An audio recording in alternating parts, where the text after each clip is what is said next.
All right, we are live. Hello, everybody. Thanks for watching the video. As you could see, I'm not here with Brian. Here with another gem, Victor Nuno. How's it going, Victor? I mean, I'll ask you the official how's it going on the podcast. You can give me the low energy. How's it going for the YouTube, for the patrons? It's going okay. Yeah. The Eeyore. No, That's it's good. going great. Yeah, I'm stoked for this one. Yeah, I guess we might as well just give her. Obviously, in the chat, like, feel free to throw any questions you wanted, Victor and myself. Obviously, mainly Victor. He's a pro. He can handle whatever you throw at him.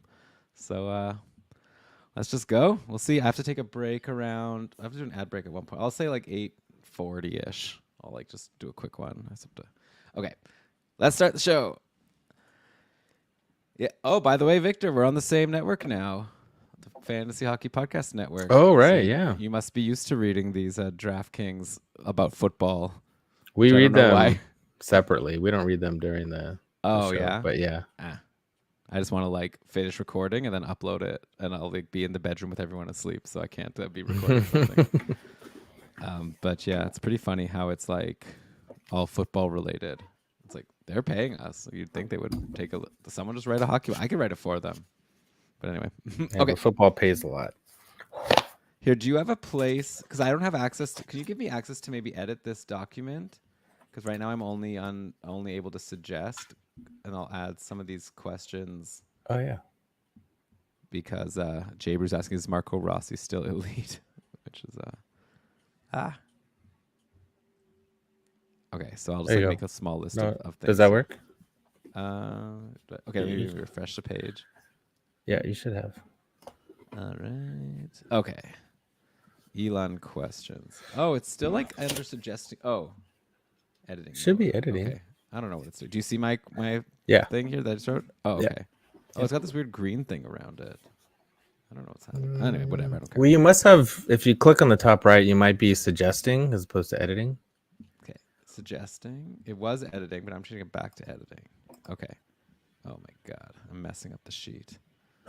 Oh my God. Okay. Let me refresh one more time. What a noob. Jeez. I know. I don't even know how to use the internet. Okay. Now it's working.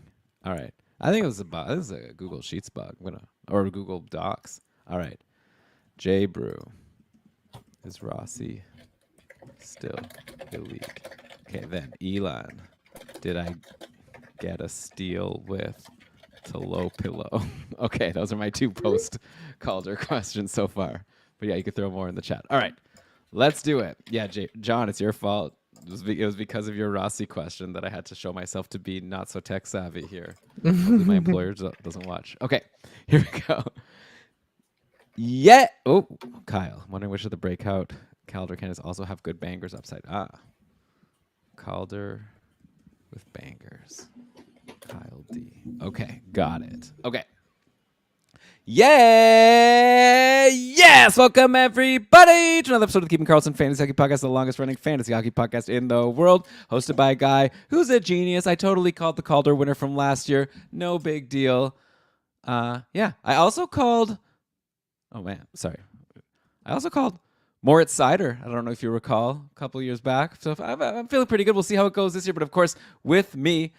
I'm your host, Dylan Dabrowski. With me today, not Brian. It's an annual tradition. I've got instead the expert of prospects, the man who knows everything about people under 21. And then after that, oh, that's a whole other story. But he knows the kids very well. And he's going to tell us who are the primo Calder candidates this season from the Fantasy Hockey Podcast.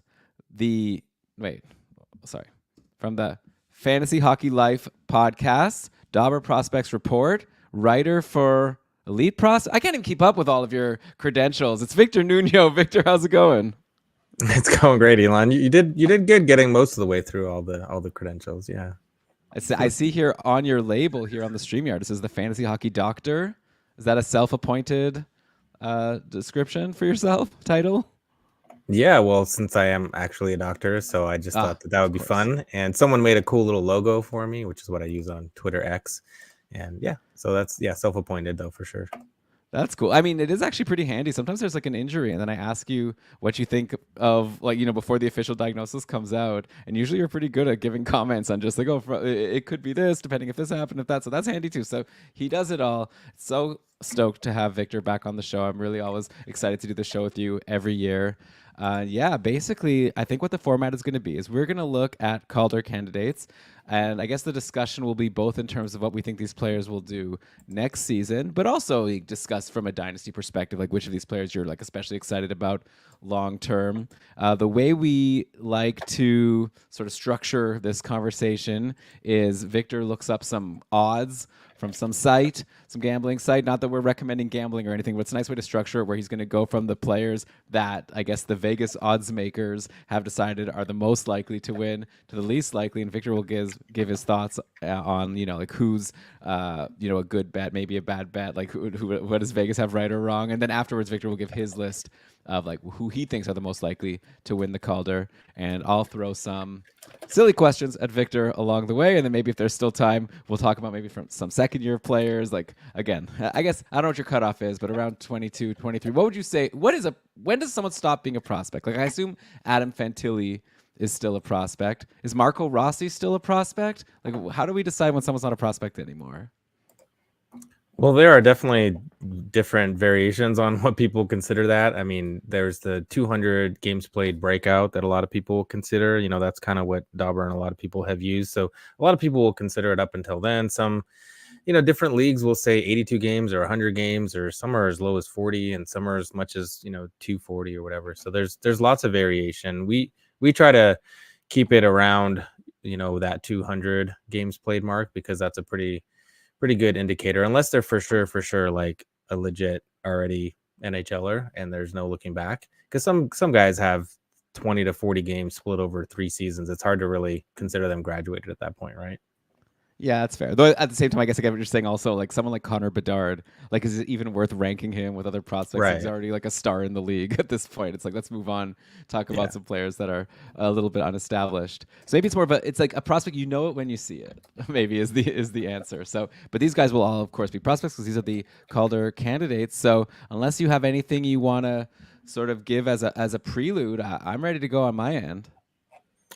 Well, I was just going to say that with a couple things. One, last year we saw our first 18-year-old win since, you remember who the last one was before him?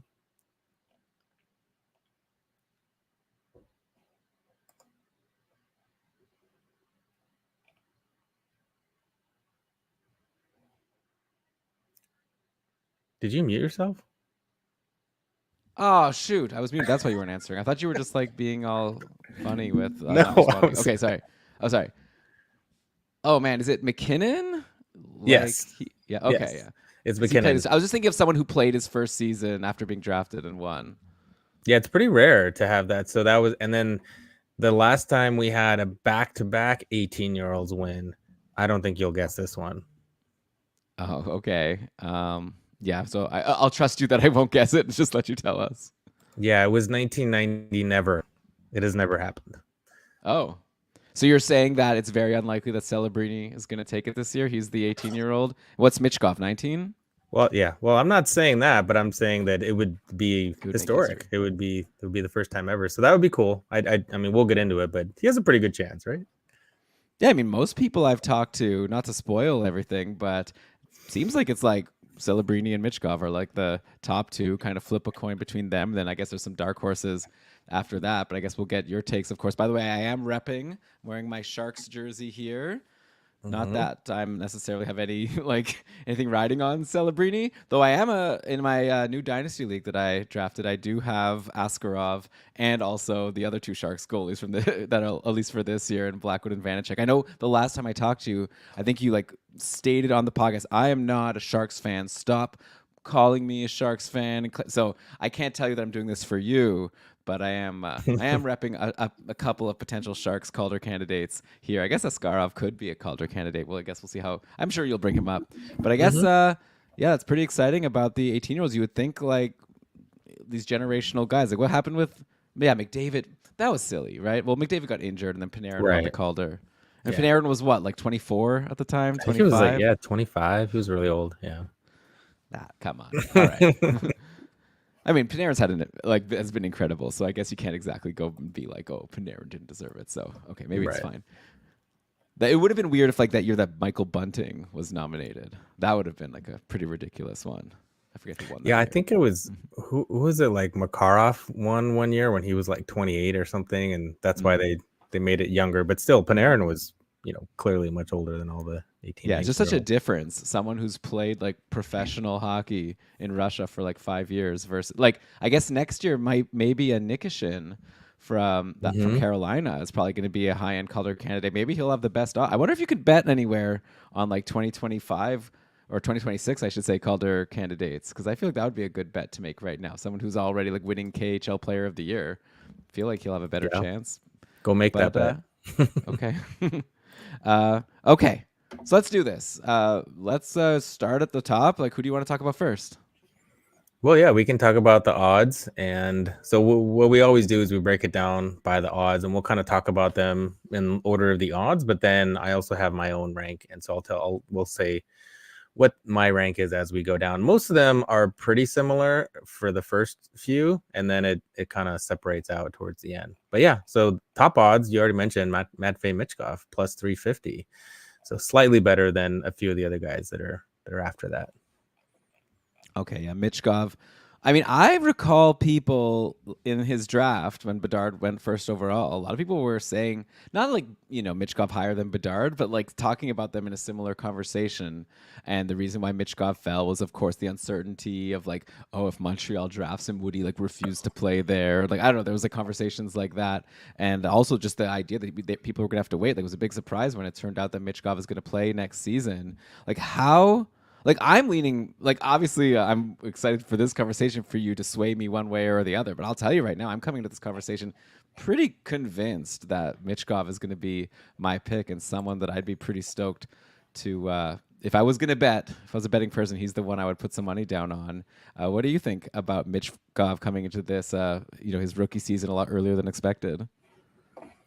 I mean, he definitely has a good chance, and the fact that he's played professionally in Russia and had done really well in the KHL helps him, no doubt. But he's not my top, and the reason is that, well, he plays for the Flyers, and the Flyers have a coach who notoriously is very stringent on what his players do and what they don't do. And Mitchkov in particular has a tendency to sort of disappear and be disengaged when the puck isn't on his stick or isn't in the offensive zone.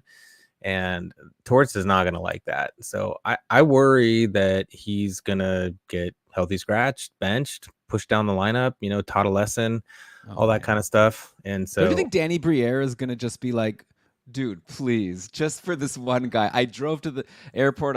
We've worked so hard to get this guy here. Please don't do this to me because like there's got to be a risk of like he could just go back to the KHL. They'll take him with open arms. Like I want that. That's the. But maybe this is wishful thinking on my end. If I end up like investing in Michkov, I just feel like, how could you? You can't do that. Like everyone will be so mad at him. Does Darts care if people get mad at him? Maybe not. I'm sure he does not care. And I'm sure that they want to build a winning team. And that kind of play isn't going to help them win either. So, I mean, I do think, as annoying as it is, he has a point in what he does. And it often is the right way to play. You have to be 200-foot player, be engaged. I mean, no one is expecting Mitchkov to be, a Selkie trophy winner or anything like that. But you got to be competent enough. You got to be like engaged. And so that's the only reason that I'm slightly concerned. I mean, top line right wing is probably his for the taking, but I don't know that he stays there the whole season. He might spend some time down with like Scott Lawton or, whatever, like on the third line. Maybe spend some time with Frost and Konechny gets that top spot. So I just don't know that he's going to get all the opportunity, but he is extremely talented.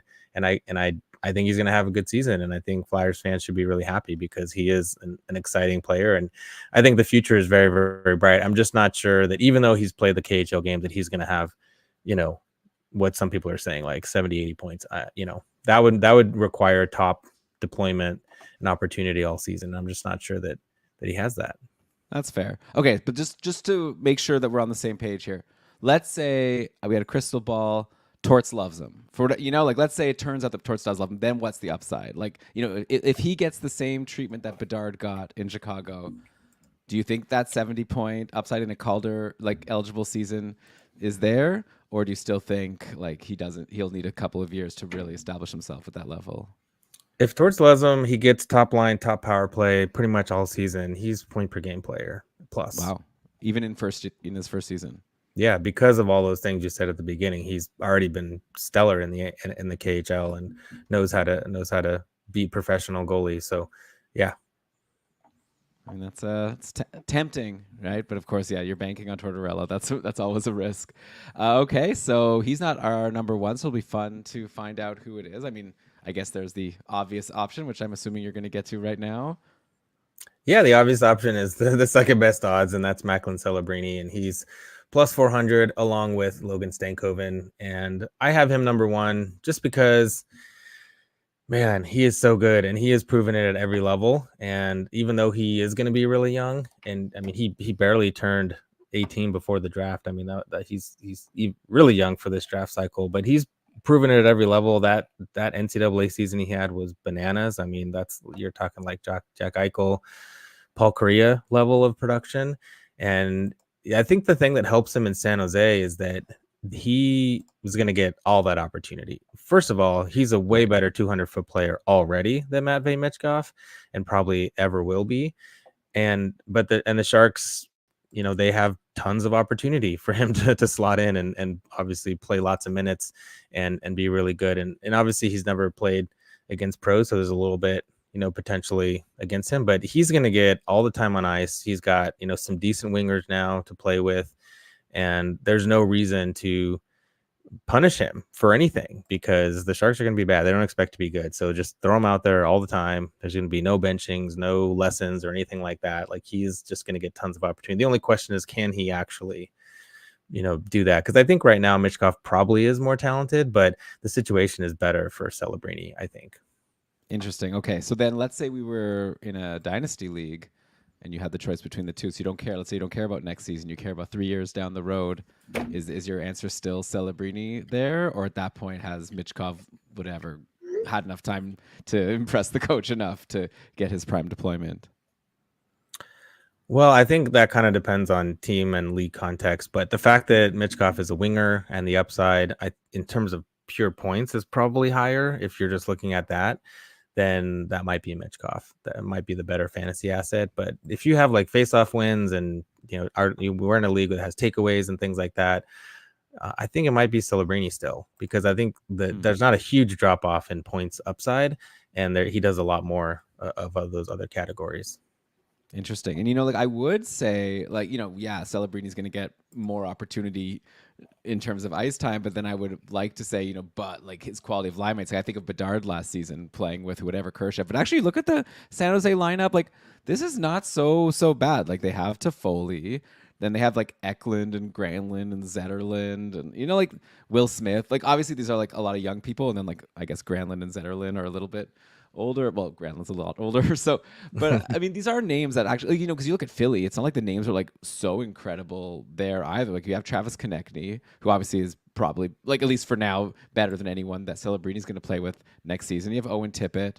I mean, yeah. So I guess like Philly does have the higher end guys, but like it's not like the San Jose guys are chopped liver. Like, I think that it might be the same in terms of quality of line mates are pretty similar. I guess we'll see how the power play goes. Both teams don't have a defenseman who can has established himself to run a power play.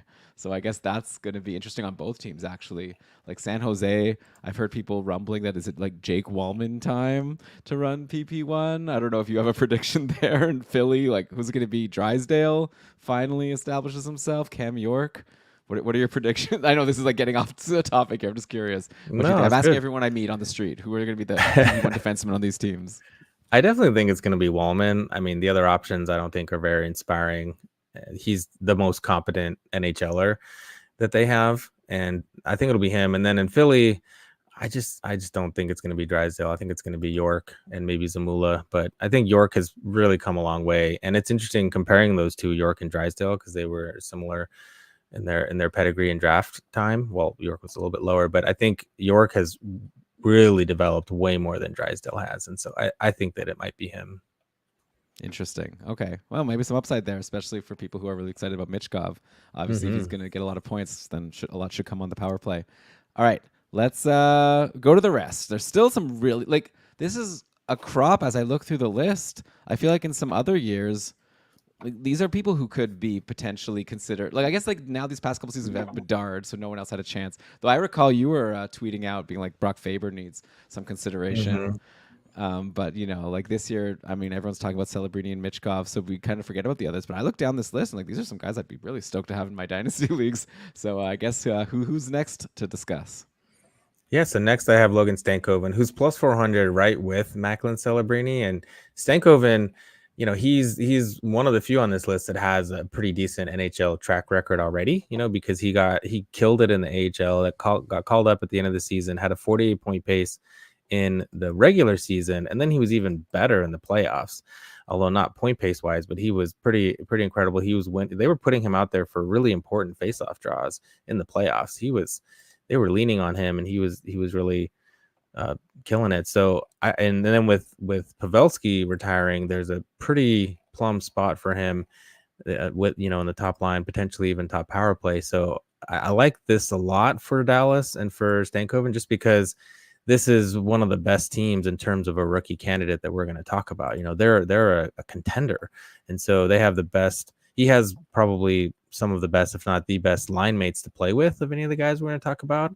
The question is that maybe he gets pushed down the lineup a little bit because they don't need Stankoven to be a top liner. They have plenty of guys that can play on the top line, top power play. So he might not get the best opportunity, but he's farther along, and he's already shown that he can play at the NHL level. So that helps him. So I have him number 2 with Celebrini number 1. So those two would be my 2 favorites, slightly ahead of Michkov. Interesting. Yeah, I guess we're looking at the same information. I think having different conclusions, just because when you're talking about Dallas being so good, like that just concerns me. That, like, kind of what you said at the end there. Like, I worry about where Stankoven even fits in. Like, maybe on a team like Philly or San Jose, he would be getting all the deployment. But on Dallas, like you say, potentially top line, top power play. But I don't know. Like, I could definitely see a world where we've got like Hintz, Robertson, and Wyatt Johnston on the top line. And then I also feel like you have another line that's kind of established with Sagan, Duchesne, and Mason Marchment, which could then push Stankoven to play with Jamie Benn and, I don't know, Maverick Bork, or like, who's good also. Maybe we'll talk about him even on this episode, but like, or some other center. So I just worry that maybe the top line, top power play won't be available to him. And like Dallas is such a good team that they don't need to, push him too hard, and they can let him really like get eased in. But I definitely get what you're saying, that everyone talks about him as a really awesome player. So this is, to me, like, it just seems like very, like, I just feel like Michkov, I guess, yeah, I'll respectfully disagree. I feel like Michkov is going to probably have a better chance of getting top line, top power play than Stankoven. But I guess there is the coach considerations, of course. He definitely has a better chance, but yeah, he is. He might not have the best chance to keep it, though. Is the caveat to that? But yeah, you're right, and that's why there's a little bit of a hedge there, because it's not for sure that he gets that top deployment. And we will talk about Bork later, and I think that it's almost likely that they do that at least at some point, because Stankoven and Bork were awesome in the AHL together, so it might make sense just to reunite them. Out of curiosity, because obviously he's not going to come up here, everyone's talking about Wyatt Johnston and how like he really kind of broke out second half of last year in the playoffs, like was scoring these big goals for the Stars. I've seen people talking about like Wyatt Johnston is like point per game next season, like especially now that the top power play spot is available with Joe Pavelski gone. I guess a lot of people are predicting that that's Wyatt Johnston's spot to lose. Are you on that train? Like, how high are you on, I don't know if you can still call him a prospect, but definitely a great young, exciting player in Wyatt Johnston? I love Wyatt Johnston. I don't know that you can, like, it would be hard to be too excited to take him. We've been doing these mock drafts over on Keeping Karlsson, and I was staring at him after like the second round for a couple of rounds, and I think on a couple of them I took him in the 5th round. So I'm pretty excited. I think that he can hit point per game, but I wouldn't draft him as that. Obviously, I think you got to be a little bit more conservative and thinking he's probably going to be more like a 70, 75 with upside for more. But I definitely think the breakout is coming, and the upside is almost limitless with it. He is so good, and he was held back a little bit last year just because of the deployment that they had. But yeah, you should be very excited about White Johnson. I think point per game seasons are coming for a long time. Wow. And then actually, I'd love to get you to just chime in on something. I was just on Apples and Genos, actually. Blake invited me on. I recorded that a couple days ago. Check it out. Everyone who wants to hear me and him talking about some guys. And we got into a talk about Jason Robertson. And he was kind of saying how, Robertson had that 109-point season. And last year he took a step back. But, next season probably he'll get back to where he was. And I was just wondering about, like, does Wyatt Johnston entering the picture, like, how does that affect Robertson? Like, Robertson took so many shots a couple seasons ago. It was like almost 4 shots per game. Then last year it went down by pretty much like a shot a game. And now, like, if Wyatt Johnston's coming onto that top line, like Pavelski wasn't a big shooter, so I guess that was like he could dish to Robertson. But now I think Johnston is expected to shoot more. I'm just curious if you have a take on, like, is like Robertson as amazing as he seemed a couple years ago now that you have a Wyatt Johnston emerging as another superstar on the team? Yeah, no, he absolutely is. And I think that he got a little bit of a, obviously he took a step back, and his shooting percentage dipped, and with the lower shots that affected it. I don't know if he had something bugging him or not, but it kind of seemed like Dallas wanted to spread the offense out a little bit more and not just have him be the focal point. So that might have been like a conscious choice. It seems so that might have been part of it. But I definitely think that he's in that 80 to 100 point range. Like, that's where he should live. 109 was probably a little rich, and they kind of just fed him, and he just kept scoring. But I think he's a 35 to 40 goal scorer on the regular. That's what he should be, and I think he can get back to that. Okay, fair enough. And yeah, sorry for taking you so off course, but you're a pro. Like, I feel like I throw anything at you. All right, so anyways, we're on this list. We've covered Michkov and Celebrini and Stankov. And I should point out that when you're throwing out these odds, like, that was odds at some point. Like, obviously these odds are subject to change, and they're different on different sites and whatever. Like, I'm looking at our sponsor for this episode, and which I'll get to when we do an ad break, and those odds are a little bit different. So obviously don't be mad at us if you're like going to bet on Stankoven and the odds aren't what you thought they were. But anyway, yeah. So who's next on the list that you want to talk about? So the 4th best odds is Cutter Gauthier, and I have him actually at number 5 behind the next guy we're going to talk about. But Gauthier obviously forced his way out of Philly, came to Anaheim. He's going to be in the NHL. That's what he wanted. He felt like he was a little disrespected maybe by the Flyers not signing him when he wanted to last year. Anyways, it was a whole big drama. We don't need to get into that. But he is with the Ducks, and he is going to play. And he was awesome in college last year. I mean, that was a pretty great season that he had. And, he should be with the team all season.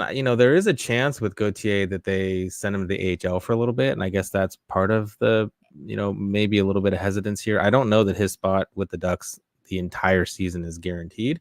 It probably is, but I could see them giving him a conditioning stint if he struggles a little bit. And this Ducks team is as decent as, some of the lines look. They have still been a pretty bad team. And I don't know that too much has changed to make them like so good. And so if they struggle and and they can send him down, they might just do that to get his confidence back up. And then obviously he's not scoring NHL points when he's doing that. So that's a slight bit of the worry. He also has a little bit of that, off puck game that isn't so great. And he's kind of someone who could really benefit from playing with Leo Carlsson. I mean, everybody can. But I think that if he's with Zegras or one of the other guys that they have that isn't so good away from the puck, that line could get really kind of caved in. And then that could lead to some frustration for the coaching. So that makes me a little bit worried and thinking that he can put up gaudy totals in his first year. That's fair. What about longer term? And like, actually, I'd love to even ask you, now Anaheim is starting to really establish, like, having so many of these great young players. And there's obviously, people they drafted in this most recent draft, but even like looking at guys we've seen before, Mason McTavish was drafted. I guess it's already like 3 years ago now. Leo Carlsson last year, Cutter Gauthier, I guess, a couple years ago. Like, of those 3, like, how would you rank the long-term dynasty value of Leo Carlsson, Mason McTavish, and Cutter Gauthier?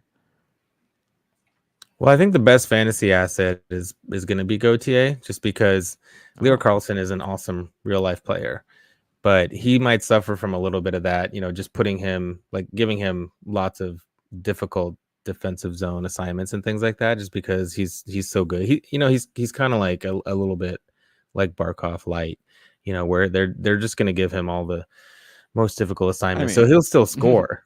But yeah. I mean, light. I'm saying I don't think he's going to put up quite as many points. But I see. And then McTavish, I think that they want him down the middle too. And so is he second line center, third line center? Like, where is he and what line mates does he get? Gauthier is clearly a wing, and he's a scorer. That's what he does. That's what he's out there for. He's not out there to really to do anything else. So that's who you want. And I think he's successful enough and decent enough away from the puck that he's going to continue to get that opportunity. So I would want him. Yeah, that's interesting. I feel like it's almost like a bit of a hot take. I feel like a lot of people would draft Leo Carlsson ahead of Cutter Gauthier. Definitely in the Keeping Carlson Dynasty League we started this year. Yeah, Leo Carlsson went, what was it here, 7th overall in our prospects draft, and Gauthier was 16th. So I guess you're saying that Stony Devs got a real steal there with that pick. So we'll see how that turns out. Okay, so yeah, we've covered. And then you said the next odds person is someone you like even better than Cutter Gauthier to win the Calder this year. So who's that? Wow, I was just looking at my ranks. That is really off for me. I have Gauthier 15 spots ahead of Carlson in my rankings. Wow. And I think part of it is wing over center always for me, because there's better depth at center. But that's only part of it. I think the points upside is higher for Gauthier. So yeah, just to clarify that. Just curious then, if you don't mind, like, Leo Carlsson and Adam Fantilli, that was the big debate last year in the draft of who should be drafted first. In terms of fantasy, do you have Fantilli also like just miles ahead of Leo Carlsson, or is Gauthier ahead of both of them? No, Fantilli's 21 spots ahead of Carlson, and then Fantilli's 5 spots ahead of Gauthier. Okay. Yeah. So in that conversation, you're still super high on Fantilli. Fair. Yeah. What about I guess he's not eligible for the Calder. That's kind of unfair. I feel like if you get injured, give him another shot. Get a full shot at it. But, yeah, that's unfortunate that he's not, because he was doing pretty well, but I don't know that he would have won. I'm curious, like, what do you think he can do this season? I know Columbus is like a little shallow. He might suffer the same fate you were saying that maybe Gauthier could, of like being caved in a little bit. But if Fantilli was, let's say, eligible for the Calder this year, how would you be ranking him with a Cutter Gauthier? Oh, I think he would be the favorite if he was eligible, just because he played 49 games last year. So you can't take those out of the discussion. Right. I guess the main thing I'm asking is, like, in a redraft league, like a couple, like how high are we taking Fantilli? Like, what are you expecting from him in his sophomore season? Yeah, I would. I think he can do a lot. Expect versus what I think he can do are not the same thing, right? So, like, I think some people are probably, let's just say this, I think some people are going to reach for Fantilli sooner than I will, but I do think he can be really good. I would probably draft him as a 50 to 60 point guy, knowing that he has upside for more, but I'm not drafting him as a 70 point player because he hasn't done that. So right. I would probably take someone more established, but I think he could do that. There's going to be so much weirdness in Columbus, right? They're dealing with so much heartache, and it's going to be a real challenge in a lot of ways. So I don't know what to think, but they definitely still, they have potential, but a lot of their lineup, I mean, we've seen it's continued to struggle, and they have a hard time scoring lots of points, even though their lineup looks good, right? Yeah. Okay. So that'll be fun to follow. Yeah, I always would love if you're deciding between a couple 60-point guys, and one of them is maybe a safer bet. I don't know. Like, you're looking at Riley Smith. I don't know why he came to my head. Like, he'll play potentially on the top line with the Rangers. Yeah. Or Fantilli. Like, give me the guy with the upside in Fantilli and just hope for the best. But okay. All right. So who are we going to next? The person who you said you like even better than Cutter Gauthier this season. Yeah, number 5, Will Smith. That's who is plus 500. So did we mention Gauthier and Smith are both plus 500? If I didn't mention that, at least in the numbers that I looked up, like you said, some sites may have it different. Yeah, but I'll throw it out. The site that I'm looking at here, Gauthier is like well ahead of Will Smith. So if you like Will Smith better, it's a good bet in some other places. There you go. So yeah, Smith. I mean, obviously second shark. I think that works against him because I think it's kind of hard when there's 2 really good candidates on the same team, right? So that can be challenging. He had an awesome rookie NCAA season. he was only marginally better than Celebrini, even though he's 14 months older. So that's really interesting. And now they're teammates. And Gauthier was also on the team with Smith, and he was also older, obviously, because he was drafted in the previous year. But they both had really fantastic seasons.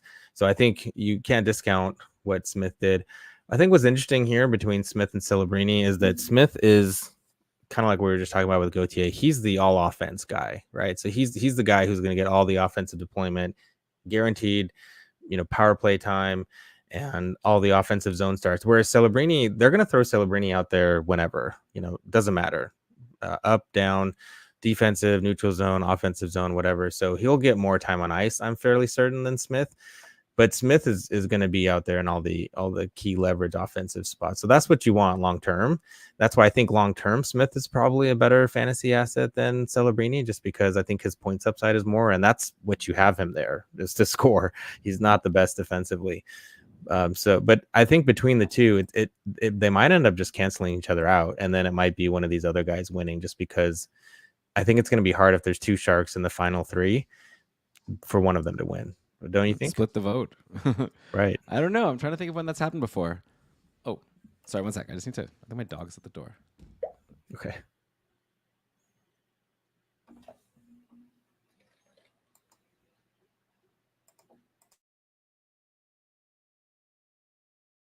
She was. Okay. Yeah, I'm trying to think. Has there been a time when two players from the same team were Calder candidates? Like finalists in the top three? I can't even recall a time that happened. I feel like it did happen, but I can't remember exactly. All right. And, patrons, let us know in the Discord. Someone let us know. Or there's people here in the chat here, actually. It would be fun to find out. And yeah, if it's true that they cancel each other out there. That, I think, correct me if I'm wrong, I think that's a pretty spicy, hot take you just dropped there in the middle of that. I think most people would think that Celebrini is the clear, guy you draft higher in a dynasty league than Will Smith. So, yeah, I think same as what I said about Leo Carlson and Cutter Gauthier. I'm looking at this draft again that my league just we just did the inaugural draft a couple months ago, and Celebrini went second overall, and Will Smith was 14th in the prospects draft. So I guess you're thinking the Celebrini person really whiffed it there. Well, no, I mean he has.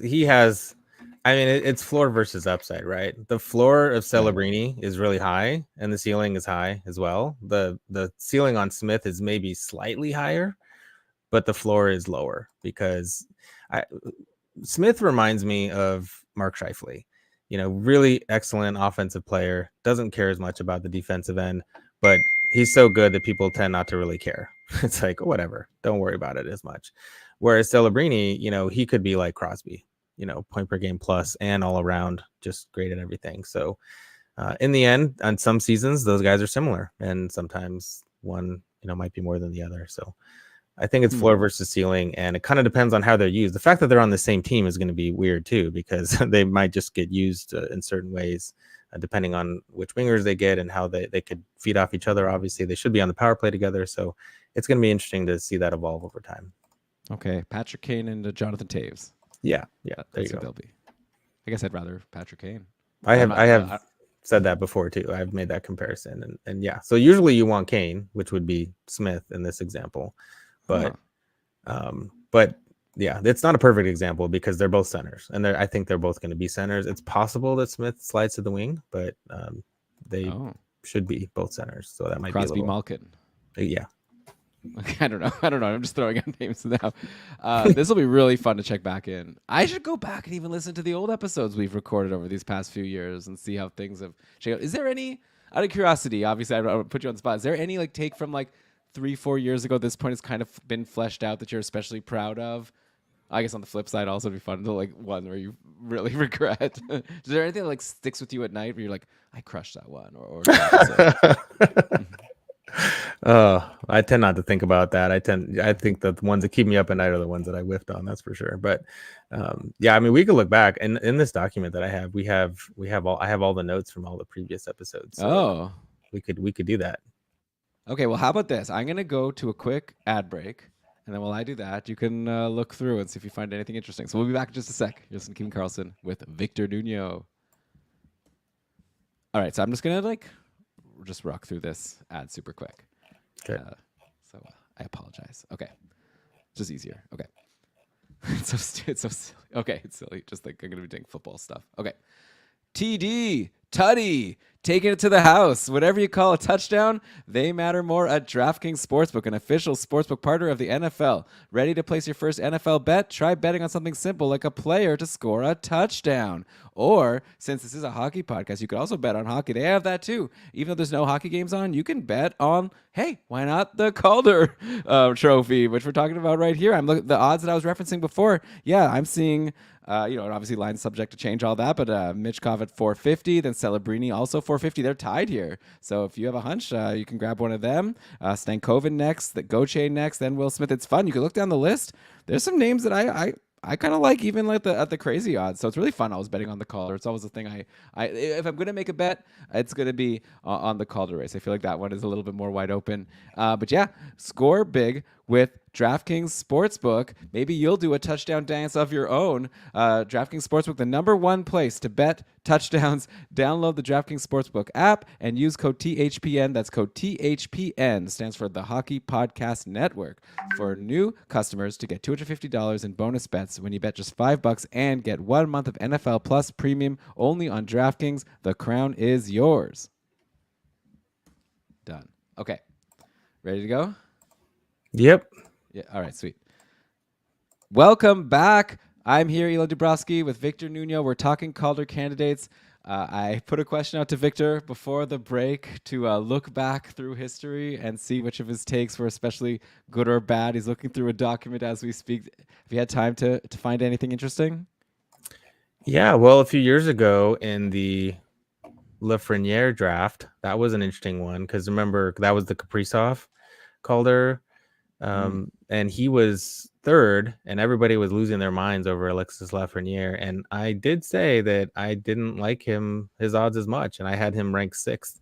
And I said Kaprizov would win, and obviously he did.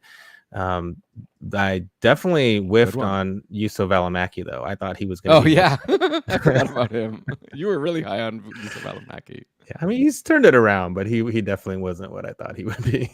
Yeah, well, it looked like he was going to get power play one in Calgary at some point. Then it looked like actually he did get power play one for a hot second over in Arizona, but I think those days are behind him at this point. But yeah, he's an NHLer, so that's good. I recall you were super high on Kirby Dach, and then that was looking really bad for a while. And then that started to turn around. And unfortunately, he missed all of last season. But I feel like obviously the heights that you were hoping for Kirby Dach are probably out of the question. But I think the jury's still out on how valuable he'll be. It'll be fun to see what he could do with a full season over on the Habs next season. I don't know that I was as high on him, but I did take him way higher than I should have in our draft that we did. Yeah, maybe that's why I think you were really into him. Yeah. Okay. Oh, and I do recall, by the way, a win for you is, Quinn Byfield. I remember, after the draft, you were super high on him. You were expecting him to be really great one day. Oh, that same draft we're talking about with Lafreniere. But then when he was having a couple disappointing seasons, you kept, you held the faith, and you were saying I think he's going to still be really good, and just might take him longer. And last season seemed like the start of a breakout. A lot of people are really stoked about him for the next couple of years. So I think that's a win for you also, that you held. That's even harder, right? You stuck with your guns even when someone was putting up nothing. Yeah, that I was doubling down on that one. So here's actually one I guess the future will tell us, because so far it's been a couple years of blah from Owen Power. But whenever I hear you talk about him, you still also claim that you think that he's going to be still a real gem in a few years. Or correct me if I'm wrong. No, I don't think you're right on that one. I have always said that Power, I don't think is going to be as good in fantasy as he is in real life. Oh. I thought I must be thinking of someone else. Maybe I'm thinking of Jesse. I don't know. Maybe. But no, I said if he was going to be an NHLer, but I always thought that he was, kind of better in real life kind of guy. And actually I was looking at our odds from that episode, and he was quite a bit down the list. Okay. I stand corrected. We've got in the chat Hurdley Bernadin. Oh no, I'll say it better. Hurdley Bernadin has just thrown up that in 2013-14, The three Calder nominees were Nathan McKinnon and then Tyler Johnson and Palat. So there were two players from the same team 10 years ago, and they did split the vote. I mean, I think McKinnon was probably just going to win it, but Probably, yeah. maybe it didn't help their chances. Thank you for that. I thought it had happened. I couldn't remember, so thank you. Yeah, and I think that unfortunately might happen again. It'd be better if only one of them was a top three, for their odds, anyways. Right. All right. So where were we? We've talked about Will Smith. We've talked about obviously Michkov, Celebrini, Stankoven, Gauthier, Will Smith. So I guess now we're getting into the a little longer shots here. So it'll be really fun to see who has a gleam in your eye. Yeah, and for these guys also, as their chances of winning the Calder get lower, I'd still be very interested to hear what you think their chances are of being like fantasy studs for us, next year or a couple years down the road. Yeah. So who do you want to talk about next? So Lane Hudson is the sixth odds, and that's plus 700. He's by himself, and then there's kind of a huge drop off after him, actually, in terms of these odds that I looked up. I have him number 8. I think the question I have with Lane Hudson is, does he play the whole season? Because he's coming off some pretty fantastic, final NCAA season. I mean, kind of put up some ridiculous production, but he is eligible for the AHL, and they do have some pretty decent left-handed D. I got a cough.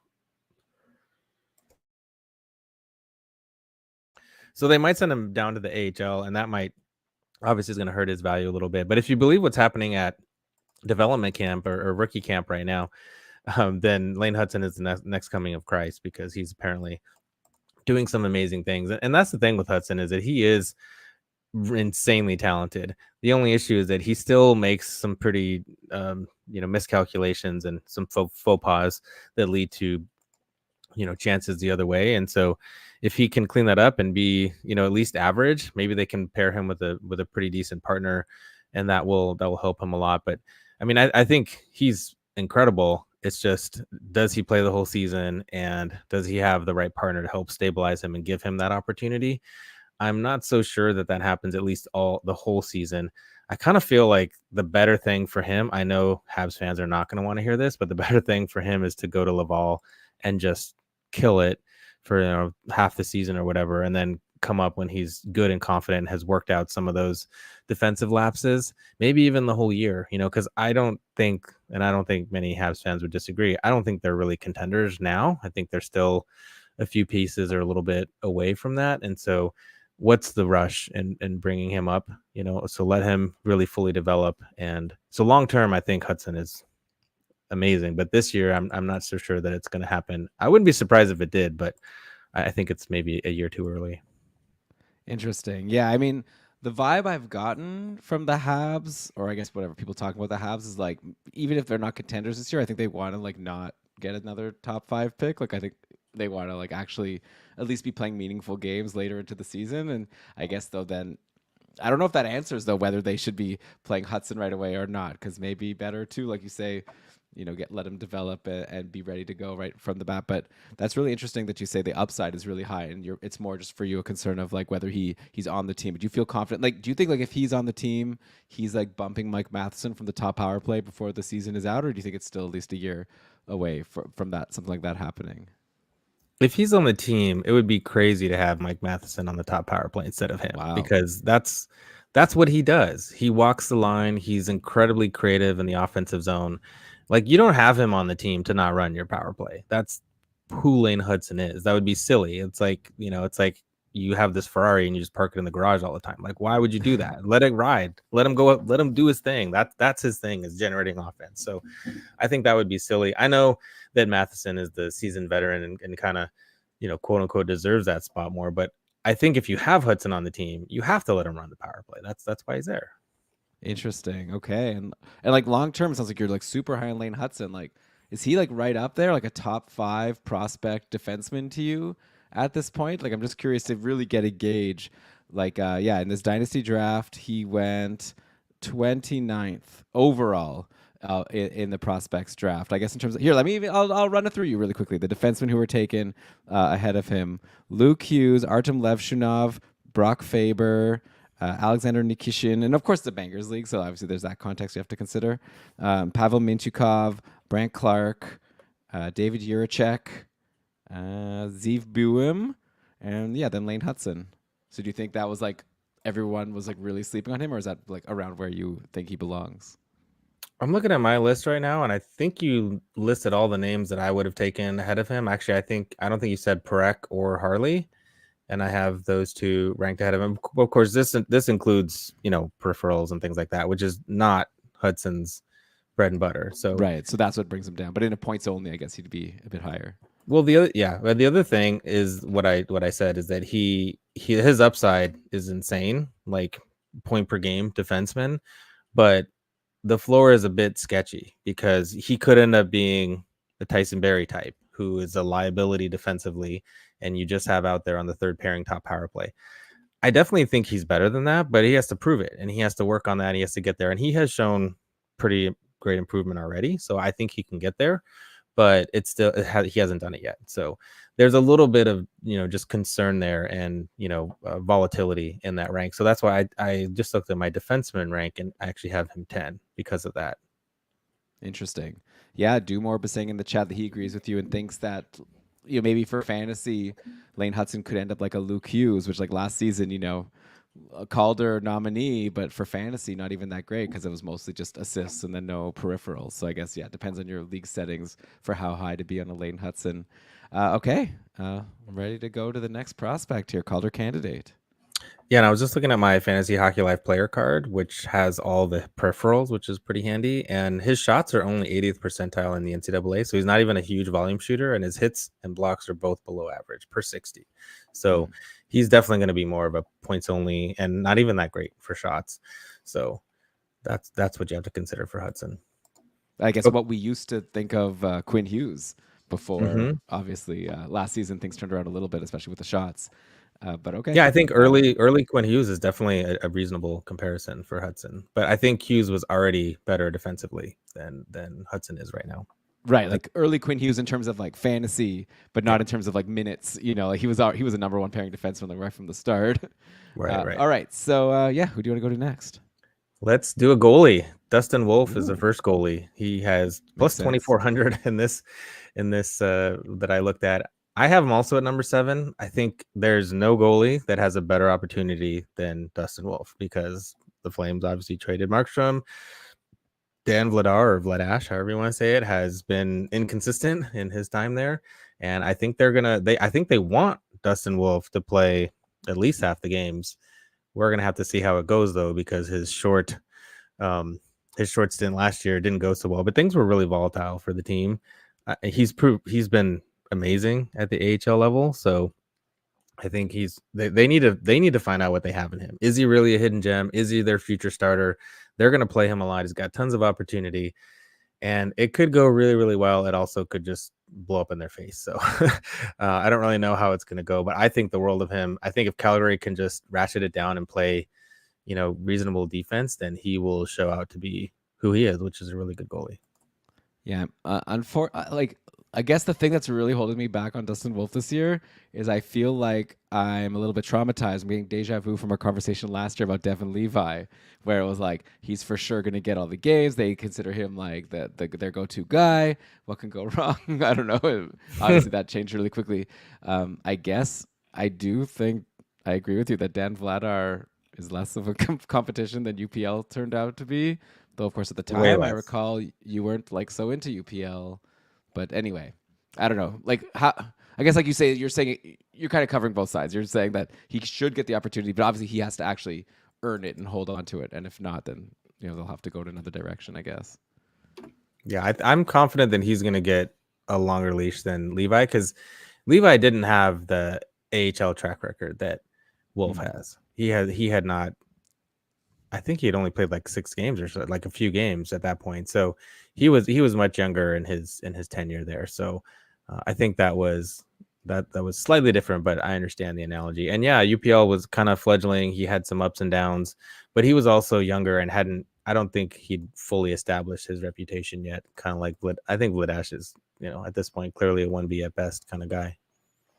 Yeah. So, I mean, it does seem like obviously the situation could present itself. You've got the Disney movie right here of Dustin Wolf helping this fledgling Flames team like into a playoff spot, like with him on their back, and then yeah, he'd for sure win the Calder. You would think, or he'd have a really good chance. So it'll be really fun to see how things turn out for him. It's pretty rare, right? That like a young guy like that gets the like kind of undisputed number one treatment, and we expected it last year from Levi, and it really didn't work out that way. That's another question, I guess, for you or for the chat. Like, when's the last time like a 22-year-old rookie? I think he's 22. I don't know, but like, yeah, when's the last time? Oh, who's this? In the chat here, Chris is saying, for what it's worth, Eric Francis thinks Vladar will get more starts than Wolf, for whatever that's worth. But yeah, when is the last time? Can you think of a time that like a rookie goalie that was like that young, like was the team's undisputed starter right from the go? Thinking of Cam Ward, but I'm not sure if that is. Oh yeah, accurate. Matt Murray, I guess. Yeah, yeah. Well, he only came in the playoffs, but Bennington was older when that happened. So, by the way, I added for people who don't know, Victor and I are in a dynasty league together now for like 5 years or so, and I just added Matt Murray out of free agency. So we'll see if he ever plays a game for me or not. I could drop him for free if things don't look good in training camp because he signed a new contract, 1 year, cheap contract. I don't know. What was it? Carter Hutton. There was like an article that Carter Hutton, former NHL legend, of course, said that he thinks Matt Murray looks like the best he's looked in a really long time. So we'll see. The Leafs signed him like a one-way contract. Like he doesn't have like a minor's salary, so they're paying him $700,000 or whatever it is to be in the minors. I don't know. Anyway. All right, we'll move on. I see from your face that you have no comment on that. Well, I wouldn't bet on Murray. That's for sure. Hey, in our league, a goalie that plays an NHL game is pretty worthwhile. So I'm taking the chance. Yeah, I'm not staking my season on him. That's for sure. I agree. Yeah. Okay, where do we go next? So we're gonna go to our second Dallas star, and that's Maverick Bourque at plus 2,400. I have him at 10, and he was held out of the NHL last year because there wasn't a spot for him, and Dallas being a really good team, even though he was AHL player of the year, he was fantastic. And I mentioned earlier that he and Stankoven had some good chemistry together, so they might get paired together. I think Stankoven might get some time in the top 6, whereas Bourque is more likely a middle to bottom 6 kind of guy. So I'm not sure he's going to get the deployment, but I think he's a dark horse who could do really well, and maybe gets into the top 6 and plays with some of those strong wingers. So we'll have to see. What about long term? Is it like Stankoven and Bourque are like kind of similar value in Dynasty, or is one clearly ahead of the other, like 3 years down the road?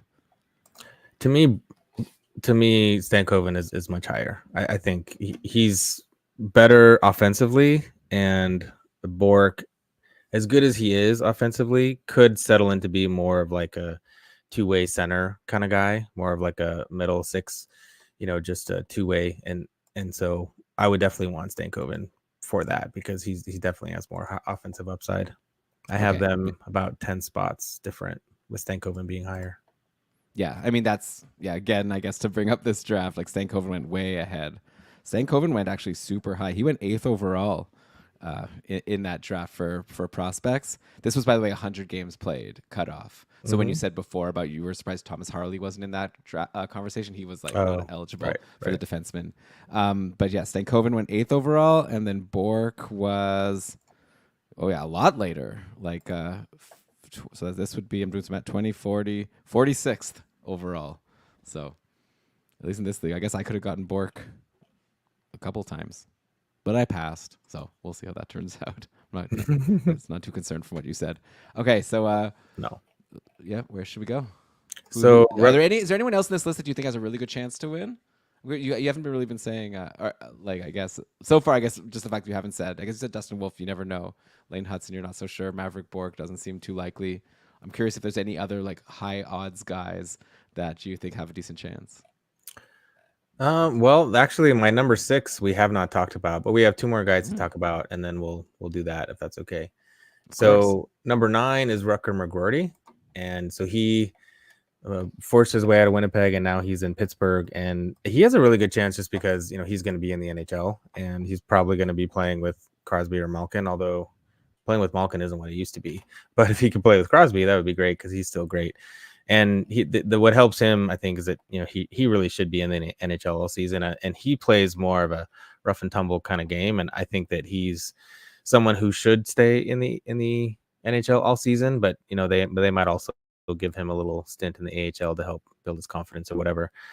So I think he has a good chance just because he should get some pretty decent deployment, and he has been really good in college so far. Although I do think he's probably more of a better in real life kind of guy. He's the heart and soul kind of guy, like the good locker room guy. Although I still think he can get a fair amount of points, but I think he's more of like a 50 to 60, maybe 70 point kind of guy rather than like the really high upside player. But he does bang a lot. Someone was asking that. He definitely is going to be your banger guy. Oh, nice. Yeah, Kyle D was asking, like, is there anyone on this list that you think is going to be especially valuable in bankers leagues? Do you think McGroarty is like our most hits of all the rookies this season?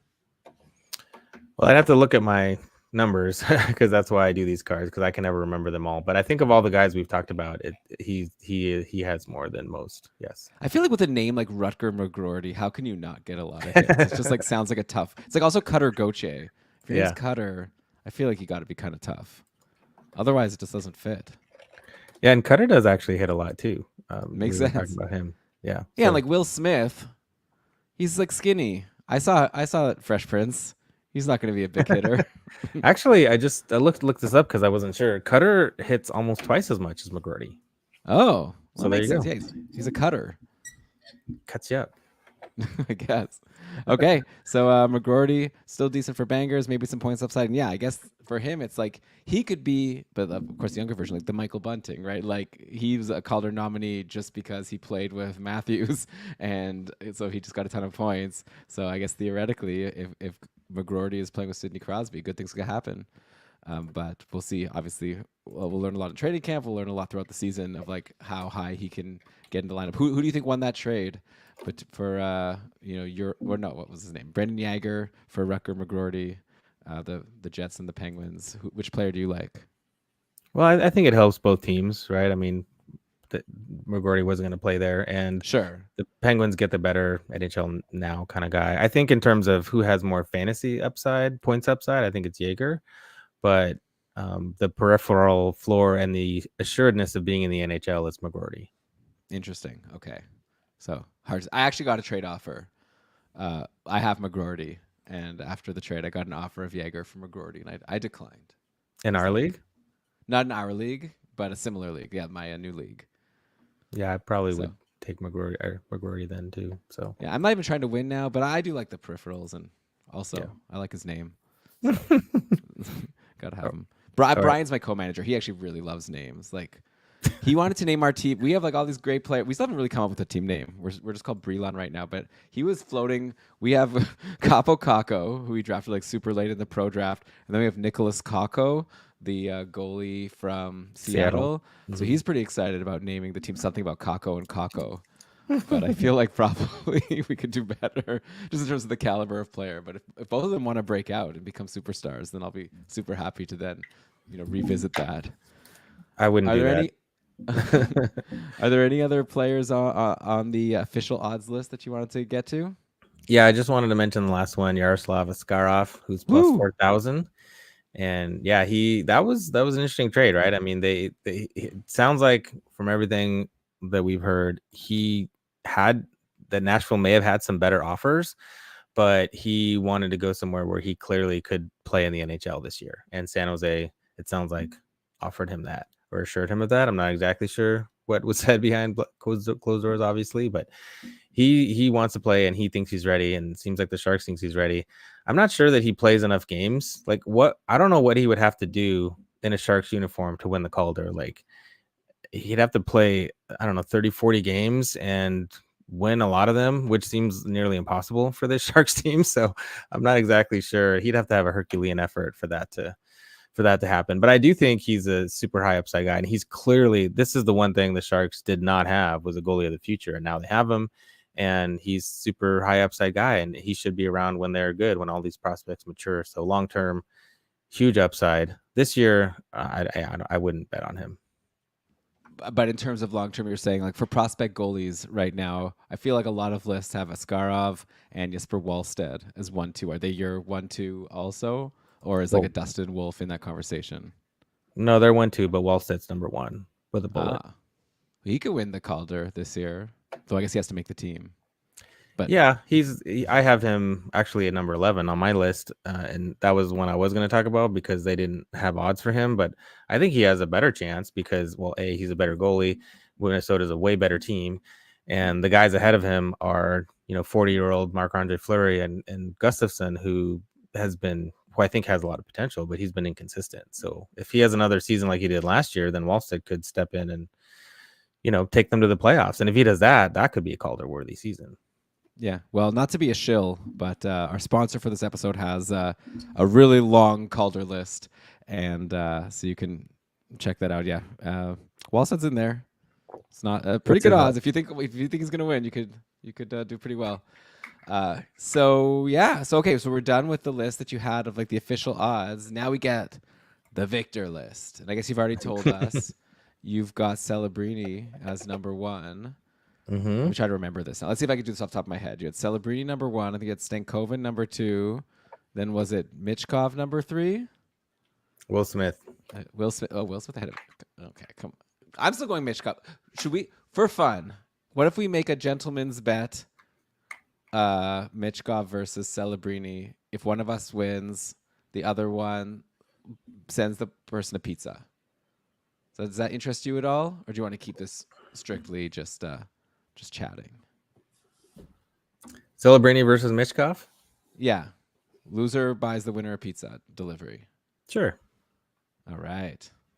A nice one. Like say $40-ish budget. I don't know. Every I don't know how time- much pizza costs where you live in San Jose. You're in San Jose, right? Yeah, near there. Every time Michkov gets benched or put on the fourth line, I'm just going to cackle and send you like laughing gifs, Okay. And then I'll just have to root for Will Smith to steal his votes. which is very likely. Okay. So yeah. So let's get to. Okay. So you have Michkov fourth. I don't know. I can't remember. I'm sorry. I don't know. So I guess that then- would leave Cutter Gauthier fifth. Was it? Yep. Okay. Lane Hudson sixth. No, he's 7. So in between, or no, he's 8. In between is another goalie, and I don't know. This site didn't have odds for Justus Annunen, but I think that there's a non-zero chance that he plays as many games, or at least close to what Georgiev had. I mean, Georgiev has been really good, but he's also been inconsistent at times, and Annunen has been really good. I mean, if you look at the raw numbers, he was better than Georgiev last year, and I think they're looking that maybe Annunen could be their goalie of the future, and so they might just roll with him if he's doing well, and they're winning, and Georgiev is struggling. So I think there's a decent chance there, and especially Colorado. Obviously, we're talking about Dallas being a good team. I think they're on par certainly with Dallas, and so I think that this might be a hidden gem, and I'm pretty high on Justus Annunen this season. Nice. Well, hey, I have him in our dynasty league that we're both in. So I hope you're right because I'm going for the win this year. I can't wait at this point. I need before Crosby signs his next contract for like $10 million and really starts. I already got this like Draisaitl $14 million contract on my books. Traded for McKinnon. Now that Crosby's going to go up to 10 mil, I'm not going to be able to afford these people. So this is the year. So come on, Justus, make it happen. But I guess what sounds like then in Cupful, 1-year league, you're probably fading Georgiev if you feel like Annunen has a pretty decent chance to steal games. Yeah, well, I always fade goalies, so Right. but I think he's usually gone before I'm ready to take him. I don't think he's the for sure starter. I listened to your guy Schmargorly, but I can't remember where you had him, but I definitely would feel a little nervous about having Georgiev because I think that Annunen can cut into that. Yeah, we put him in our tier 4 with Binnington, UPL, and Aiden Hill. I guess you'd have Georgiev lower than those guys. Sounds like it. If you're I guess like what do you think of? I guess I could ask you. This could be like prospect talk here. Jordan Binnington. What do you think about Joel Hofer? I guess I don't know if he's a Calder candidate anymore, but I don't think he's eligible, but he's really good. Binnington finally broke the streak of being worse and worse every year. He finally bounced back, and so that's good for him. But I do think that Hofer is a pretty legit challenger. So who's the better long term? Who's going to steal the net first between Hofer and Annunen? Annunen. Okay. Oh, interesting. Okay. Then okay, I won't keep going through all those goalies, but I got okay. Let's keep back to you. So you have number 6. Then wait, sorry. I'll just let you present your list. Okay, instead of trying to do this off my head. So who was It, number 6 for you? it's written in the sheet, Elon. Let me just okay. Let me go to your. Let me get back to the sheet. I try not to look because I don't want to, spoil myself. But I guess now I'm just looking silly. Oh, so you have Anion in number 6. Cool. Okay. Yep. Then All Wolf. right. Now I got it then here. Now Hudson. Dustin Wolf 7, Lane Yeah. Hudson 8, McGroarty 9, Maverick Bork 10, Jesper Wallstead. These are all guys we've talked about. Number 11. Who's next? Okay, now we're getting to people who we haven't talked about yet. Brad Lambert, number 12. Mm. Yeah, I think he's someone who very much could make the team. Winnipeg always kind of slow pays the prospects, so I'm not sure about that one, but he has a pretty good chance. And talking to the beat writer this offseason in our series, we just talked to him actually a couple weeks ago, and he thinks there's a pretty good chance that Lambert makes it. He had an awesome AHL season last year. I'm not sure there's a clear spot for him, but he might be like starting the AHL, get called up, and then he certainly has the talent to play in the top 6. So he could be a dark horse, but I wouldn't be putting down a lot of money on Lambert. Yeah, but I remember Brad Lambert was someone who at one point was expected to go super high in his draft, and then I guess he had a really bad year in his draft year, and he tumbled. And where did Winnipeg get him? Like 20 something? Was it? I think it was pretty far back. So have people, yourself included, like turned around on Lambert and now think he was drafted too late, and Winnipeg, did really well getting him there? I have come full circle on Lambert. I mean, in his draft, he had a very weird draft and pre-draft trajectory. I mean, they were talking about him as a top 3 pick in his draft -2 season, and his draft -1 season went really pretty well. And then he kind of just started slipping, and he was already playing professionally in his draft -1 season, but then his draft season went poorly. And then he came to North America, and he played on that stacked Seattle Thunderbirds team. I don't know if you remember that, but they were so dominant, and he was just one of the guys. And it was like, oh, I don't know what that means, And then this past season, he finally showed like he's amazing. But the thing is, like, he's always had an incredible toolbox in terms of all the tools of what he can, all the things, his skating, and he's got a great shot and he's really fast. But it was like, could he put it all together? That was the question. And he struggled with some decision making and things like that. But that has improved, and all those tools are still there. So that's why there's a bit of a 180 for me. I was skeptical. So no, he went 30th. And I think that was about the range he should have gotten, just because of all the things that happened in his, draft and draft -1 season. So they did end up getting a bit of a value for sure, because he ended up being the player that a lot of people thought he could be, but he just really didn't demonstrate in that draft season. Yeah, I mean, 30th overall. And now, like, if you were doing a redraft, where do you think Brad Lambert would be going in 2022? Is it possible he would be top 10? I see Marco Casper in there. Is he fall? Who's better between Lambert. Brad Lambert and Marco Casper? Lambert, yeah. Yeah. You told me that Marco Casper was good. I remember in our league I drafted him, and you were like, "That's a great pick. He's going to be so good." Now no one talks about Marco Casper. He has struggled since coming over to North America. So yeah, in a redraft league, that's an interesting question. I think he's top 10. Yeah, I think he's top 10. Not in a redraft league. You mean like in a redraft of 2022? Yes. Sorry. Yes, a redraft of 2022. I don't know that he's top 5, but I think he's top 10. Yeah. Okay, Slavkovsky. Okay, I guess we can't go through the whole list here. But Cutter Gaucher's there. Shane Wright. Who's better, Brad Lambert or Shane Wright? Shane Wright. Okay. All right. So, okay. We're not going too crazy here. By the way, I don't have to worry about Marco Casper. He was one of the people I traded to get Nathan McKinnon. So we're fine. Bye. See you later, Marco Casper. I don't need to worry about you anymore. Okay. So, Brad Lambert, any other players on your list you want to point out here? Well, Shilovs is 14th, and with the Demko news, Shilovs might end up playing a lot. Shilovs? I thought it was Silovs. No, it's Shilovs. Archers, Shilovs. Okay, cool. Shilovs. Good to know. It's written Silovs, but it's pronounced Shilovs. Okay, no, it's good. I've been saying it wrong this whole time, so perfect before the season to get this correction. Yeah. So he. It's funny because when he did the episode with Kat Silverman that we did in our team preview series for Fantasy Hockey Life, we didn't know about the Demko news, and we were talking about how, well, you never know, Demko gets hurt all the time, not saying anything we don't already know, but it has happened. And then the news came out that he was like potentially going to miss a bunch of time. So I think obviously because of the opportunity, I think he's someone who could sneak in there. Okay. By the way, can I ask you your opinion on I think the next on the depth chart for Vancouver, Nikita Tolopilo, your site that you write articles for, Elite, what's it called? EP Elite, ringside. yeah, EP Ringside. I saw they dropped a list a couple weeks back of like their top 15 prospect goalies, and Tolopilo was there. Shilovs was ahead of him, but Tolopilo was there ahead of like a lot of really high end goalies weren't on that list. Is he anyone? Because I hope he is, because I just grabbed him in our dynasty league. Well, it's funny because when I was talking with Kat, we always come up with the list together, and I forget the name of the writer who's with them now because Kat used to write for them, and yeah, he likes Lopilo. We like Aku Koskinvuo. That's who we decided was the next on the list. So yeah, For the just opinion Canucks. there. Yeah, for the Canucks. Yeah, and Ty Young. Okay. So we actually had those guys and not Talopio, but who knows? That's who he likes, and he may be right, and Kat may not be. You never know. We all have our favorites. Aku Koskanvuo is a free agent, Victor. So, well, maybe you should go get him. Maybe I should go get him. Maybe. I think I have other guys that I'm higher on. Okay, fair. All right.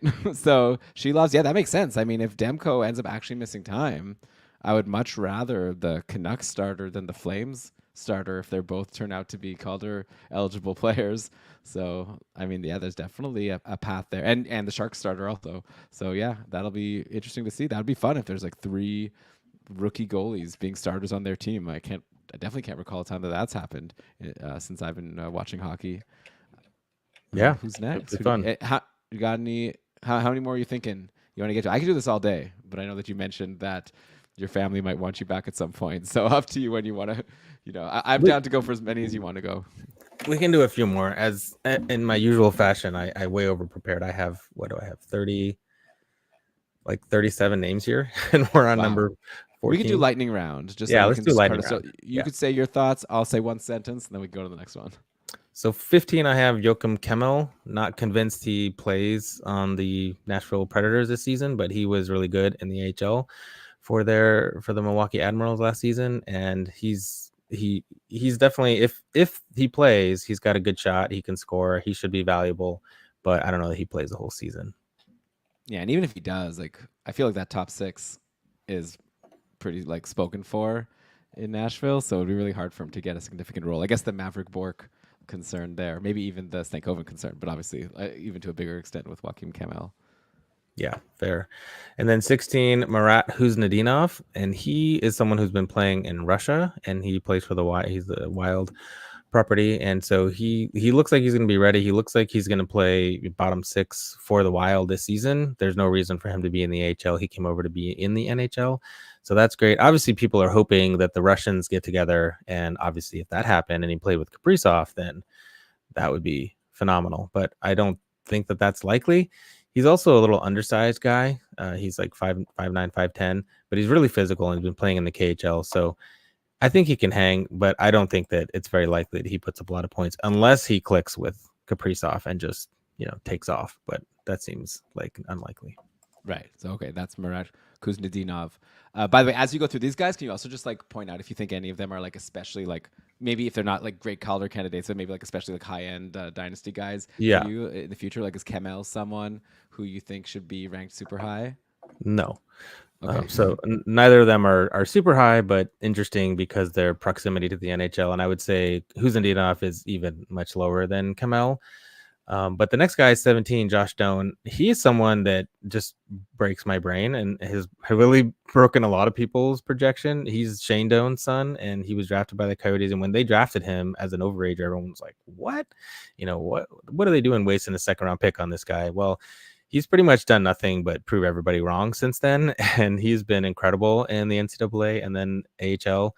And he's knocking on the door ready for an NHL job. And he already played some games last year and he did well. Awesome. Yeah, he was awesome. So, and the fact that they're going to Utah and it seems like there's a spot that could be available to him. And so he should be playing. And so for dynasty leagues where you can flex him up, that's great. I still have a hard time believing his upside is huge, but I've just been wrong on him all the time. So I don't really know what to think. I did write about him for EP Ringside recently and got some good quotes from people. But I do think he's probably more of like a 60 to 70 point guy with decent prefs upside. But yeah, I wouldn't say that the points upside is huge for Dome, but he's ready now, which is great. Cool. Okay. Well, yeah. So maybe someone too. If you're in a really deep 1 year league, maybe someone you can like take a swing on right at the end of your draft. Yeah, definitely. And then so 18, Joshua. He's another guy who's just proven everyone wrong every step of the way, being 5th-round pick to playing in the NHL and putting up points already last year for the Habs. Although 9 points in 23 games wasn't amazing, but he looks like he could be primed for a middle 6 spot. And again, he just keeps proving everyone wrong. So he might end up doing pretty well. I don't think he's taking any of those top spots, but maybe he slides into a second line role, and that would be really good for him. So I think he's another one of these, maybe 55, 65 point guys with upside for more in the right situation. I mean, yeah, like there is a spot. I think. Like, let's assume it's Suzuki, Caulfield, Slavkovsky in the top line, and then Kirby Doc and Patrick Laine on the second line. Who's the third there? So I don't think it's guaranteed. Like maybe you could look like an Alex Newhook, but I think why not like Joshua? Like that's the spot I was looking at. Actually, I agree. I think that's not Newhook's guaranteed for sure. That's there's like whatever. There's Josh Anderson, of course, like Dvorak, not Dvorak, he's the center. Yoel Armia. Like there's other people who could take it. It's definitely not. I'm saying that it's a really high chance, but I think it's definitely he could get a chance there at some point and see what he does. Is he? And again, I'll just leave it to you. Like I assume we're not talking like rush out to get him in your dynasty leagues, but just like someone who you think has a chance to play next year. Right. Yeah. I am a little bit higher on Waugh just because I do think he has a bit more points upside than a couple of the other guys we talked about. But not as much as this next guy, Bradley Nadeau. I actually am really high on Nadeau. He plays for Carolina, and he had one of the strangest one of the strangest trajectories we've seen because he was in the BCHL and then he went to the NCAA, and he just had an absolutely enormous season in his first NCAA season for Maine. And then he came in and played an NHL game for the Hurricanes, and so he's like might even play games as early as this season. I think that's a bit of a leap, but when I talked to the beat writer for the Hurricanes, he was like, there's a spot there for him, and he could take it. And the thing about Nadeau, he has something that not a lot of the other Hurricanes have, and that he's a pure finisher. Like he finishes well above expected on his chances. And they have some really talented offensive players, but I don't know that they have just like a pure finisher like that. Maybe an HS, but that could be his spot on the second line if they decide that he's ready. So that would be a really good one. And I'm really excited for him long term. I think he could score a lot of goals in the NHL. Wow. Okay. So write that down, Bradley Nadeau. And yeah, I'm looking. You think of Carolina, you think of like super deep team, but like I'm looking at their roster now, and it's like this does not look like a super deep team. Like I see, let's say it's Aho, Jarvis, and Svechnikov on the top line. That's fantastic. Then you have Nichas. Sorry, let's wait a second. Then you have Nichas on the second line with Kotkaniemi, I guess. Like, and then who's the other winger? Like, they signed Jack Roslovic out of free agency. Like, it dries up pretty quickly. I feel like, why not Bradley Nadeau? I feel like the competition is even easier for that second line spot for him than it is for Joshua in Montreal. Just looking at the names, Jordan Martinook, he's not a second liner. William Carrier, I don't know. Yeah, I think there's a really good chance here. Just looking at these names, unless I'm missing someone, I don't think I am. No, I don't think so. And that was a conversation we had. Yeah. Yeah. They thought Carolina was like a super deep team. Yeah. They don't like to pay their players more than what they think they're worth. So that's part of it. Interesting. Okay. Yeah, I really like him. Then we have a couple of Swedes. Maybe we could just do them together. Jonathan Lekkerimäki, who plays for Vancouver. I think he's probably going to play in the AHL, but he was really great at the under 20. He was SHL player, rookie of the year, and he's a goal scorer. So you like that.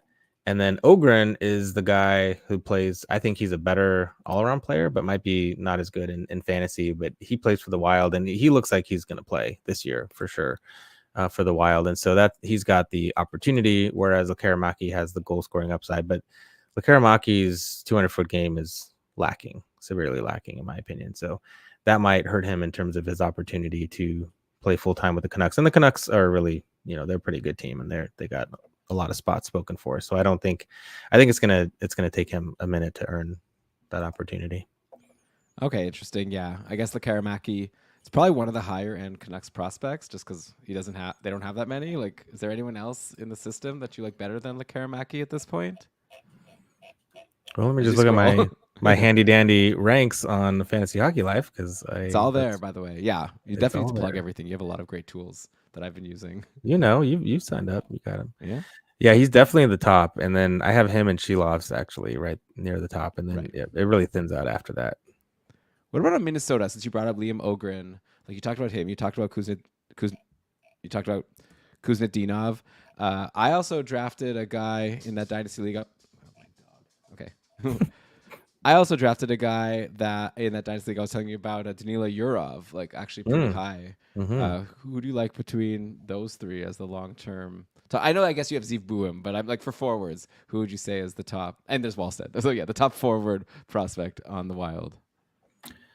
It's between him and Riley Height. I think Height Oh right, has the okay. better offensive upside, but Yurov is clearly, a professional player. He's been playing in Russia, and actually, I wrote a piece on him. You should check that out. He did amazingly with the time on ice that he had. He was outscoring guys that were playing 3 and 4 minutes more than him in his KHL team. It was impressive. So Danilo Yurov is really good, and when he comes over, I think he'll be an impactful player. Height has more upside, but I think a little bit more questions about his ability to stick in the NHL. Interesting. Okay, so since we're coming to the end here, can I just throw a couple names at you that I think are like especially interesting to me in this Sure. list? Another team that like I think of as super deep, but then when I look at it, it's like maybe not so much. Similar to Carolina, at least right now, Colorado.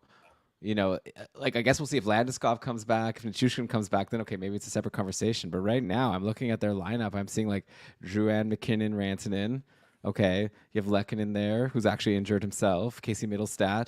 I feel like there's an opening on that second line in Colorado, and then there's this guy Nikolai Kovalenko, who's not a super young kid. Like he's had some experience in the KHL. Now he's coming over. What do you think about Nikolai Kovalenko and his chances to make the team this year and make somewhat of an impact?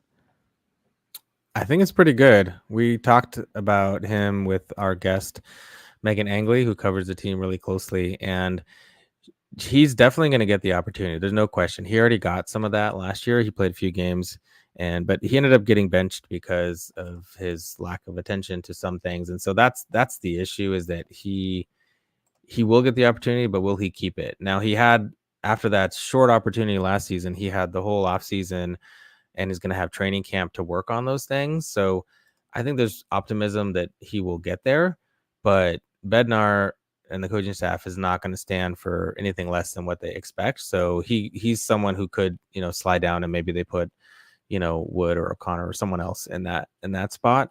But Kovalenko's for sure going to get the opportunity. And I think he, obviously it's a pretty nice spot. He could hit it out of the park. So I definitely have him as someone that I'm interested in. I definitely, if I have a low key play that isn't going to cost a lot, I would absolutely want him. Okay, yeah, definitely a guy to like focus on in training camp and try, follow along with the tweets coming out about Nikolai Kovalenko and see if he's getting a chance in that top 6. Another guy that I think looks pretty much guaranteed to play, though I'd imagine the upside is pretty low. Maxim Tsiplikov on the Islanders, like they signed him out of Russia. He's also like, he has experience, and I feel like the Islanders again, like I keep saying this, I don't want to be a broken record, but again, like I feel like there's an opening in the top 6 here. Like let's say you go Barzal, Horvat, and Duclair. There's your top line. Then you have Nelson Palmieri and who? I don't know. Like again, like Anders Lee was a top 6er, but it seems like those days might be behind him based on what we saw last season. He was bumped down often. So who is this Maxim Sipakov, and do you think there's a chance he slots into the top 6 over on the Islanders? And could he be anything? Yeah, definitely. I mean, he is someone who has popped off in his last Russian season here, and he had a lot of opportunities to sign in different places, and that's basically what sold him on the Islanders. Was like, you can play in the top 6. Look, you got a spot, and that's what we talked about on the preview episode for him.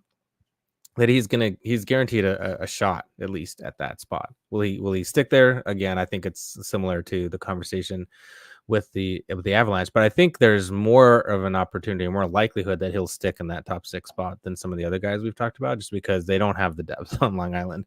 So I think it's more likely that he sticks there. I don't know that the upside is huge. He had one season, his last season in the KHL, that was really, really good, 47 points in 65 games. But beyond that, I'm not sure that he hasn't really done that much before that. And he's going to be 26 here in a couple of days. So he's a bit older, which is kind of in that prime. But I'm not sure that he's got a huge amount of point scoring upside. Okay, fair enough. Yeah, let me just check if he's an available free agent in our Dynasty League. Let me just check here. Oh, wait, no, he's taken by me. I got him last year, middle of the season. So I'm pretty stoked to see that. He's potentially going to be a top sixer. You know me, I'm a, like, what do you call it? Like a dumpster diver in our league. Like, I don't get good picks, so I really like it when I get a chance to get a player who will actually just play in the NHL in a minor spot for me. So I guess we'll find out. How are you feeling about that league next year? We talked about last year how you made all those trades to turn yourself into a contender, and you got Bedard.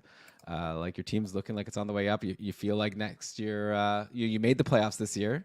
You landed 8th.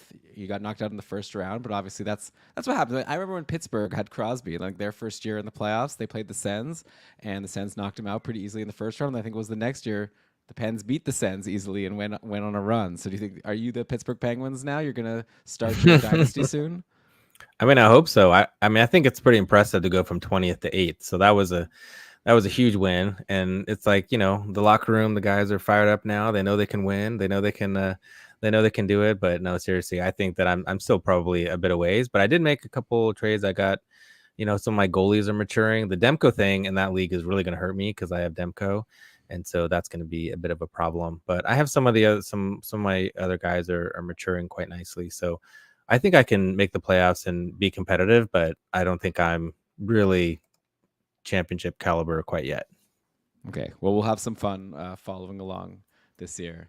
I'm winning. I'm like need to win. Like it's like I've told Maddie, my co-manager, like if we don't win, it's like we're fired. Like they need to get new management for this team because we have no choice but to win. We're like right up against the cap. It's going to be even worse like in the future when these new contracts click in. Our guys are so old, but it's like our team looks like it should be a winner. So it's just a matter of us not blowing it. So I'm hoping, Victor. Whereas my league is my window is wide open. Oh yeah, for sure.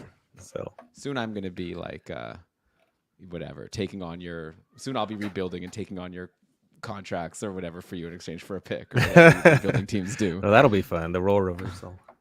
All right. So this has been such a fun show as always. I mean, there's so many more players you could have talked about clearly, but I'm sure like you've talked about them all. So if people haven't heard you talk about all these other players, that means they haven't been subscribed to the Fantasy Hockey Life podcast, the Dobber Prospects Report, reading all your work. But I'll let you plug for yourself. Do you want to just like let the listeners know where you want them to go to find all? Like I think you're right there. Among the top people to read and listen to when it comes to prospects. I love listening to you, and you put a ton of work into stuff. And yeah, so it's always great having you. But sorry, I'll throw to you for your plugs. Yeah, thanks so much, Elon. Well, one thing I would say is that if you're a Fantasy Hockey Life patron and you want to look at the rest of all my notes and lists here, you can do that. That's one of the perks that you can have. And so, yeah, I can listen to Fantasy Hockey Life. If you missed the team preview episode and you're just catching up to Hockey Now for some reason, you can go listen to them all. We did all 32 teams with beat writers. Well, actually, technically, we did the last one without one, but that's okay. We had some really good insight from a bunch of smart people, and you can look at my ranks on the website. That's a patron perk for the ultralifers. You can, as you were asking me, I was just looking at sort by forward, sort by defense, sort by goalie, sort by team. It's all in there. It's all really pretty. Thanks to Brandon, who helps me with the content curation there for the website. And then we have a league that's kind of inspired by the Cupful, Elon. That's the Tier Dynasty, which one of these days we're going to get you into. But it's where you kind of move up and down, but it's a dynasty format. And so it's tiered, and I was lucky enough to win my tier last year and get to the top. So I'm in Lord Stanley's division in that. And that's going to be all the heavy hitters. It's going to be really hard. That means how does it work? You lose your team. So is there like an expansion draft or something? We call it a dispersal, but yeah, so there's multiple teams that get dispersed, and then you pick from, kind of the leftovers. And so for the lower divisions, it's like one of the top and one of the bottom teams, and so it kind of should even out, kind of thing. But it's not obviously a true dynasty unless you keep your team. If you're in the middle, you keep your team, but if you get promoted or relegated, you do lose your team. So that's I don't think there's a better way to do it, but that's kind of what we figured out. So that's a fun patron perk, and obviously we have other things like patron cast and stuff. So that's Fantasy Hockey Life. And I also do Dauber Prospects Report with Pete Harling, who I know you've had on the show. Is a great guy. And we stick to prospects there. We do all kinds of great content. We're going to be talking to people from the rookie tournaments, and that should be fun. And then, I write at EP Ringside. I was off for the summer. It was kind of nice, but now I'm back to writing. So if you have suggestions of guys you want to hear about that are in your Dynasty League, then hit me up.